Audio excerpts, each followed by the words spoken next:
So నా స్టైల్లో కుబూస్ ఉంది కదా, ఇది మల్టీగ్రెయిన్ కుబూస్. నేనేం ఇంట్లో చేయలేదు, రెడీమేడ్ వచ్చింది. దీన్ని కొంచెం బటర్ తో సార్టెడ్ చేశాను. దీని మీద ఏంటంటే దిస్ ఇస్ గార్లిక్ మయో. గార్లిక్ మయో అనేది మనం ఇంట్లో చేసుకోవచ్చు, చాలా ఈజీ. సో ఈ గార్లిక్ మయోని మనం దీని మీద మంచిగా స్ప్రెడ్ చేసేసుకుందాం. చక్ చక్ చక్ చక్ చక్.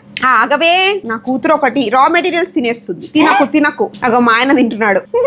ఫన్ కదా ఇలా ఫ్యామిలీ అందరం కూర్చొని చేసుకుని తింటుంటే.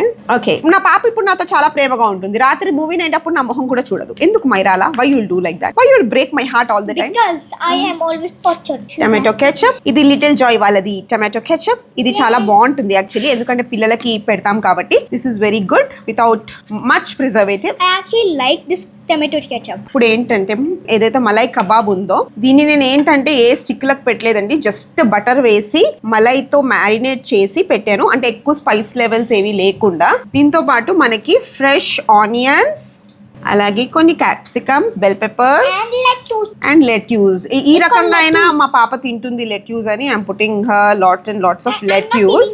ఓకే, ఇప్పుడు దీన్ని రోల్ చేయాలి. మరి టూత్ పిక్ తీసుకురా తొందరగా. Toothpick. With the toothpick. So దీన్ని ఇలా మనం నీట్ గా చేసేసి, టూత్ పిక్ ఎందుకు పెడతామంటే బ్రేక్ Because it should అవ్వకుండా, hold stable. బ్రేక్ అవ్వకుండా ఉండాలని. This is my shawarma ready. దీంతో పాటు నేను గ్రీన్ చట్నీ చేశాను, చల్లని గ్రీన్ చట్నీ రెడీ. సో మా ఆరిఫ్ గారికి బాగా నచ్చింది కాబట్టి ఈ షవర్మా మీకోసం ఆరిఫ్ గారు తింటారా? తినేసేయండి. మైరా నెక్స్ట్ నీకు చైనా. చలో मैं कर रही हूँ मेरा. నువ్వు చెయ్యి. తేరా తూ కర్.